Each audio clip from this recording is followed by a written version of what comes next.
What would you choose, love or security? We all like to believe we'd pick love, right? That romantic, messy, butterflies in your stomach kind of love. But when rent is due, dreams are expensive, and you're caught between a billionaire who offers everything and an ex who reminds you of who you really are, things get complicated. This isn't just another love triangle. It's a mirror. And the story you're about to hear, well, it just might reflect more of you than you expect at Meet Lucy. The woman who sells love but doesn't believe in it. Lucy's not just any woman in New York City. She's a matchmaker. For the elite. The kind who doesn't swipe on apps but handpicks partners for CEOs and legacy heirs. Her job is to sell fairy tales to people who believe money can buy anything, even love. And she's good at it. 8 couples matched, 8 diamond studded. Weddings, 8 success stories. But here's the truth.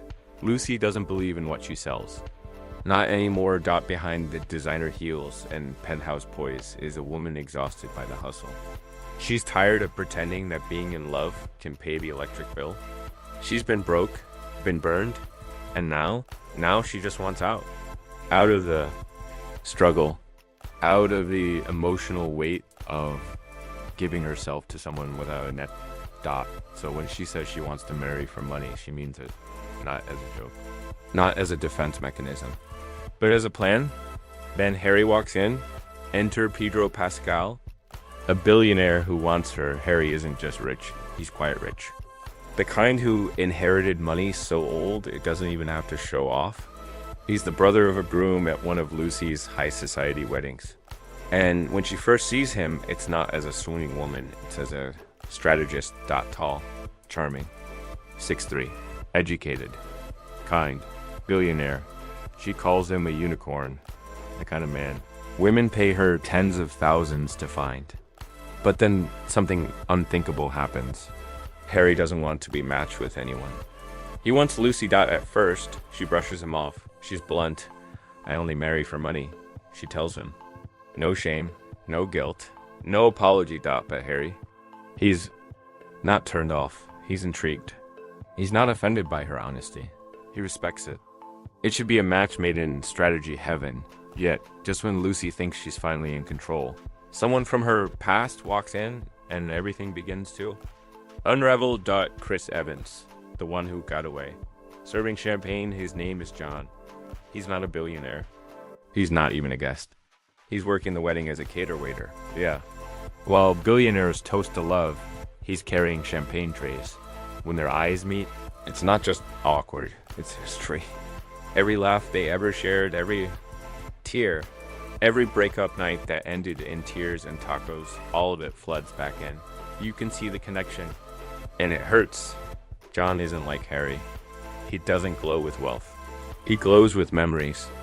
He doesn't have a jet, but he remembers Lucy's coffee order. He's not a plan. He's a feeling, but feelings don't pay rent. Still, Lucy can't shake him. Not the way he looks at her. Not the regret in his smile. Not the fact that, for the first time in years, she feels seen. The real dilemma. This isn't just about love from the outside. It looks like a classic triangle. 2 men, 1 woman. What will she choose? But under the surface, Materialist is playing a different game. This isn't a battle of charm. It's a war of identity. Lucy is a woman who sells dreams for a living. She's built a business on curating perfect love stories for everyone but herself. Choosing Harry means stepping into the life she sells. Luxury apartments, a fashion week invites, security. It makes sense. On paper, it's everything she's worked for. But choosing John, that's chaos. That's starting over. That's risking everything she's built for a feeling that once crushed her. The choice isn't just between 2 men. It's between 2 versions of herself. The performances, raw, real, unforgettable. Chris Evans drops the superhero charm and shows us something. Real vulnerability. His John isn't flawless. He's just honest. There's a scene on a quiet road trip, no words spoken, just silence and pain in his eyes. It hits you harder than any dramatic monologue. Pedro Pascal's Harry could have been a rich cliche. But instead, he's layered. There's a loneliness under all that wealth.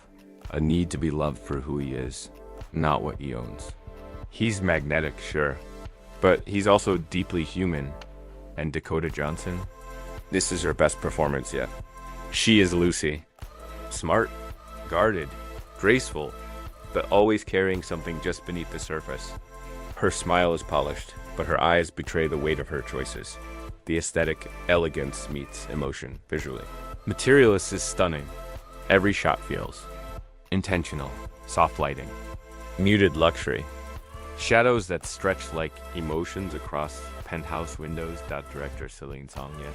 The same mastermind behind Past Lives turns every scene into a still life painting. The score starts playful, then shifts to aching and orchestral. By the end, you're not watching a film. You're living inside it. Dot the twist. It was never just about the men. Here's where Materialist flips everything.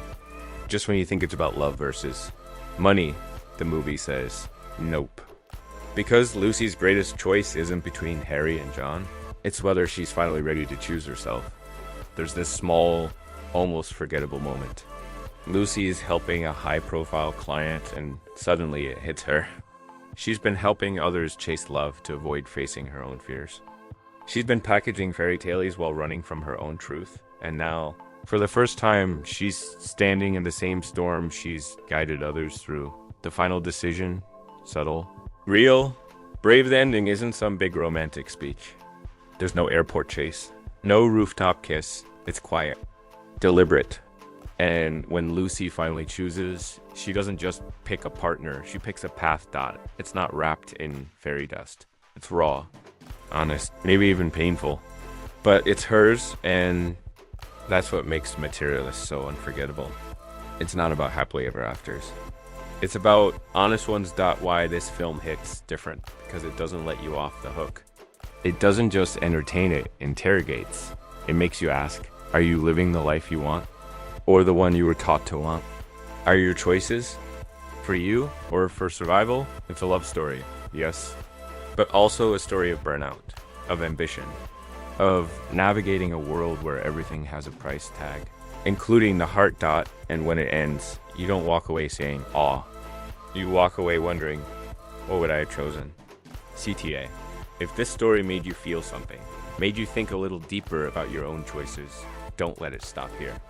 Hit that like button, share it with someone who loves a film that actually says something, and subscribe for more cinematic deep dives. Honest reviews and stories that stay with you long after the credits roll. Because here, we don't just talk movies, we talk meaning.